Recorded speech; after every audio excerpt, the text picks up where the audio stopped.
what a great privilege to meet with you. Finally. Finally, I'm excited to be here. Well, I'm intrigued. And the first line got to me where you mention if men are brave enough to read your new and exciting book. And I thought, well, okay, Bricks for Chicks. I need to understand what Bricks for Chicks are and what inspired you to write this unbelievable book, because you're a trainer and you're an author, so you're a multi-talented individual, and you obviously discovered a need to write about something which was your calling. Mm-hmm. And I want to hear about you and why and what the emphasis of this book is.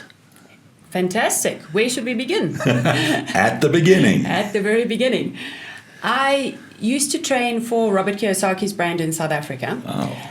And traveling around the country, spending 2 days in a seminar teaching people about property investing, I discovered while I was sitting there that often when we would get to parts about running the numbers, trying to figure out whether a property is worth buying from a financial point of view or not, yes, often, not always, often the woman would almost zone out, defer to their partners, or say, oh, no, I'm not good at maths, it's not for me. And I thought, no, this is not the case. We've got to change that narrative, because I think it's hugely empowering for women to be able to take care of their own finances for themselves and for their partners. Yes. Imagine being in a relationship where you both are in control of your finances, where you both take equal responsibility for that. And that really became my passion behind the Bricks for Chicks part. I'm also a mother of 2 daughters, and so I'm passionate about making sure women can take care of themselves on their own terms. And then as a result of going around training, I would find that after spending 2 days with me, people would want more. And I started blogging on a weekly basis, just sharing my experience of property investing, tips and hints, that sort of thing. And after a couple of years, I looked at all of the blogs that I'd written and thought, this could be a book. Let's put it out there as Bricks for Chicks, something fun, something lighthearted. And that's very much my writing style, lighthearted, entertaining, so that you are being entertained and educated at the same time. Because I believe if you're having fun, you're going to be remembering what you are reading and what you're learning. I mean, but you also have this personality about you. So you're very convincing and you're from the heart. And of course, we were talking earlier that it all really starts at the building site, often where this perception is that it's an all-male building site and that it's a man's playground. Yes. And the tender side is so important because you get more productivity from the tender side. So that already kind of stems into the fact that women are equal players. Tell us about the book as such. It covers a variety of different segments, from finance, from training, and to acquire finance for when you buy property or you build. Did you find that was a real gap in the market? I think it is. The idea behind the book was really to get to people who are starting out on their property journey. My book is at entry level, and I wanted people to understand it's definitely about your vision, about your mindset, what you want to achieve first off. And then how do you go about it? Now you found the property, great. I've given you the skills, how to run the analysis, how to make sure the property is going to put money in your pocket and not take money out of your pocket. But then where do you get the money from? Because a lot of people wouldn't be able to go to the banks. It's incredibly hard to get finance these days. The banks are very gun shy after COVID and after just in general where the world economy is going.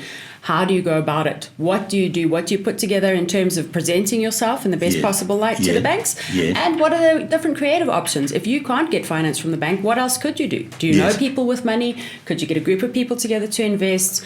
Is there another creative strategy? Could you get a property from someone who perhaps has paid up their bond and is looking to move, just needs someone to cover the costs? So I discuss all of these different options, and the idea is to get people thinking about how they can make creative something thinking. Work. Exactly. Creative thinking. Creative thinking. I mean, in this economy where we're all stretched, where things are very difficult, we require an essence of innovation and creativity. And I think it's across multiple levels. Yes. I mean, where do we start today? I mean, let's refer to your book. And what do you suggest in your book, Bricks for Chicks? Someone wants to build. They want to develop, they have a great idea. Where do they start? Besides the vision and the passion, I mean, how do you even begin to try and get money together? The main part for me always goes back to what are we trying to achieve? Now, as soon as you've got that in mind, you might not necessarily have the skills. Then it's very important to surround yourself with people who do have the skills. Yes. And I talk about that a lot. Make sure that you've got the right team around you, because I could be sitting here and saying, oh, wouldn't it be amazing to have a big 10-story development in that corner looking out over Joburg? But I have no building skills. I have no architectural skills.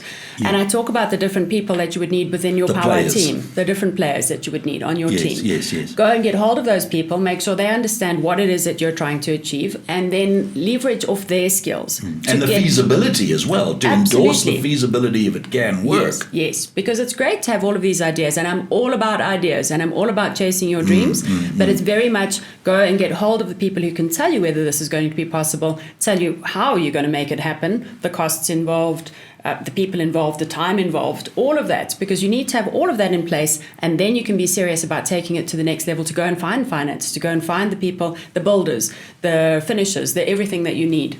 And I talk about that. You might be the one with the ideas, but make sure that you've got the right people around you to make it come to life. Do you still believe, though, that property is a great opportunity for people today in the business sector?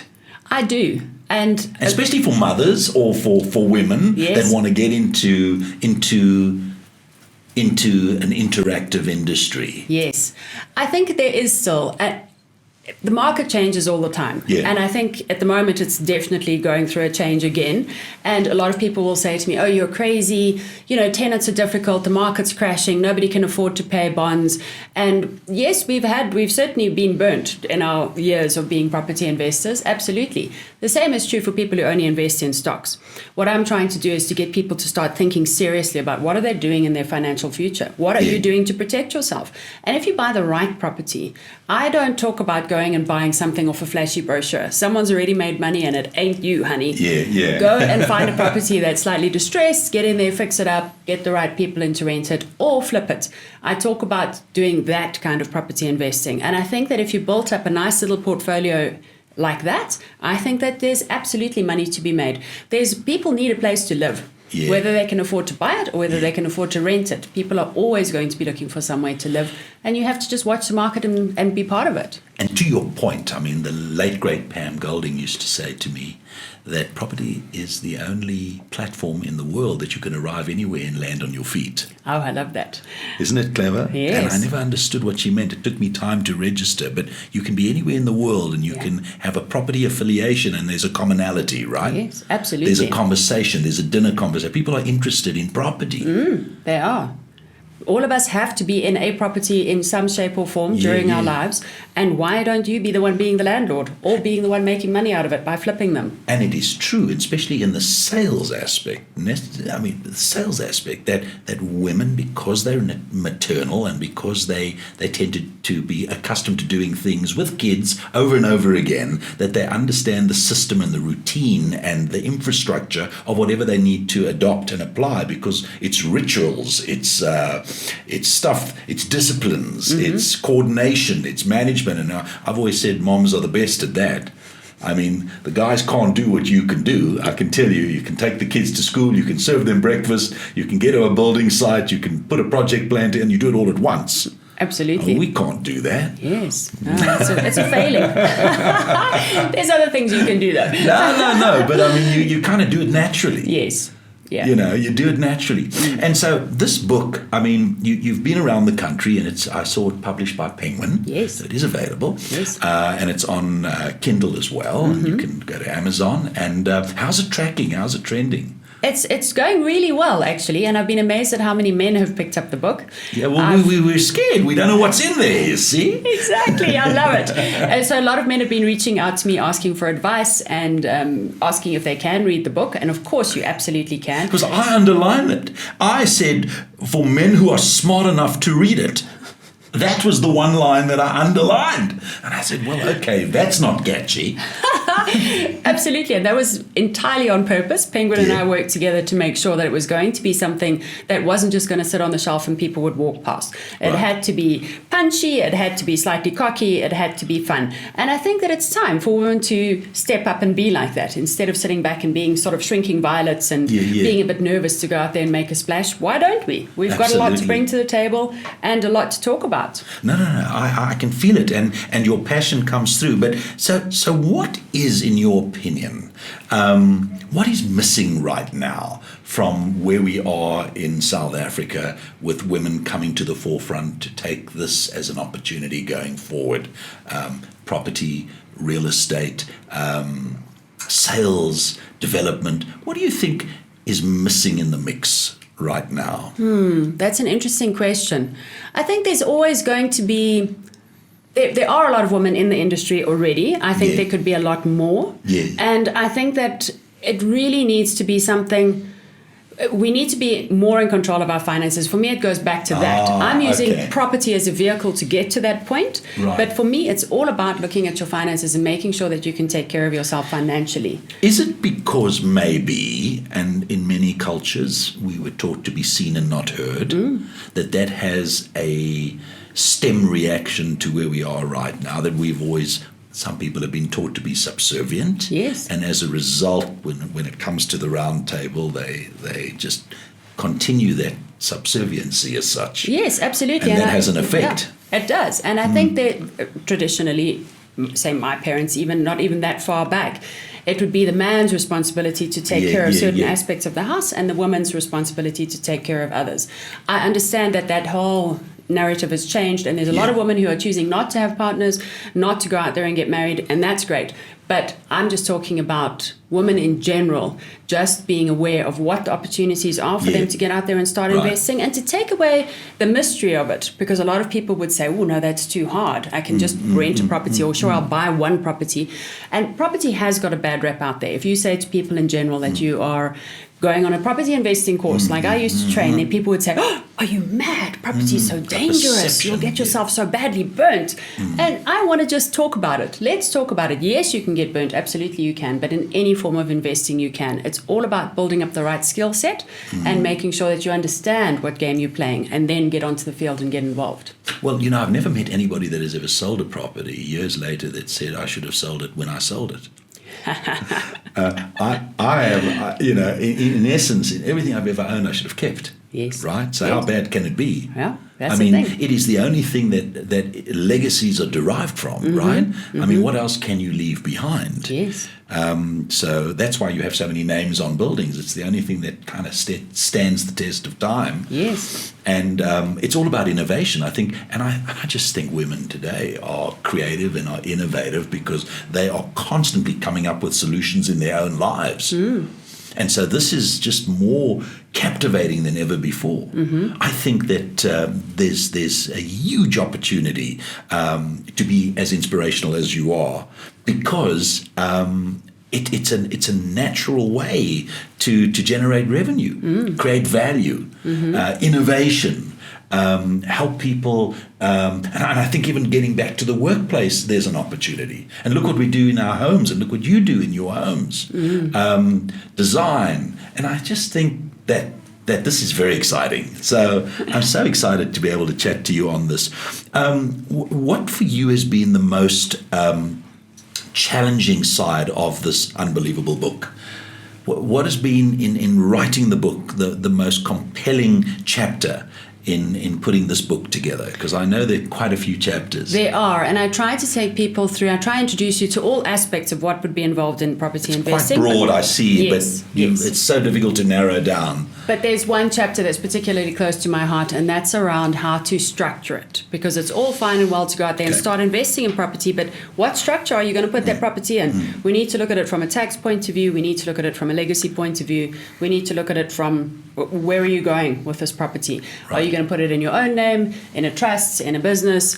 And I talk about all the different scenarios there. And I think that's where it gets really exciting, because you have to understand that before you go out and start investing, it's not something simple. We can't buy a property for R1 million and then a couple of months later say, oh, I should have put it in a business. And you can't reverse the process. I mean, it's a nightmare. Yeah, or you pay transfer duties to move it into another structure. And I want people to be very clear about where they're going with that. So you'll see I keep going back to where is my end game, and then I can plan to get to my end game rather than just jumping in and going out there and doing, buying the next available property. Yes. And do you find that, we talk about creativity all the time. Do you find that the economy has a negative play right now in your quest of going out and training people and communicating with people? How do you counteract this economy, which is trading at the inflation that it is trading at, which is, I think, 8.5% and climbing steadily, and interest rates are told going up a few basis points, and we haven't reached the end of that, and the sting in the tail. How do you counteract the sentiment in your presentations when you talk to people and through the book?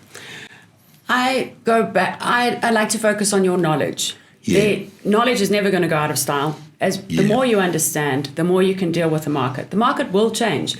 If you understand exactly what you're getting yourself into and can make sure that the property's got a bit of wiggle room to cater for the fact that normally you would say, oh, well, maybe my tenant's not going to be paying me, or maybe the property needs more renovations, for example. But what about also factoring in the increase in interest rates and all of those types of things as well? And just to make sure that whatever property you're going to buy can look after itself. That's going to be the key thing. Is that something that can be achieved today? Because I know from my platform, it's very difficult to acquire an asset, to then break the asset up. I mean, it is possible, and to have it pay for itself. How do, especially in the commercial or retail space, it's not that easy. No, commercial and retail, I'm talking residential. I think commercial and retail is a different animal altogether.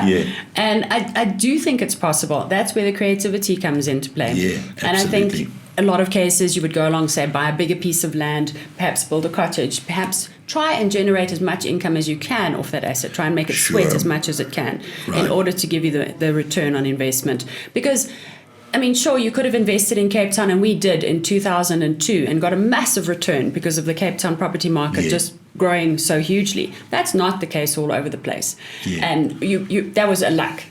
So what we have to do is make sure the property is making money for now, not for later. And I just talk about different ways of looking at property, different ways of understanding how it works. So in your book is an element of creativity, which obviously helps the bandwidth and expands the horizon of thinking, because it's all about thinking and just expanding your mind. So this is phenomenal. So the book is Bricks for Chicks. Again, the name is incredibly captivating, and it's Tanya Haffern, and you are a trainer, you're an author, you're a communicator, and I think that this should be a read for most people.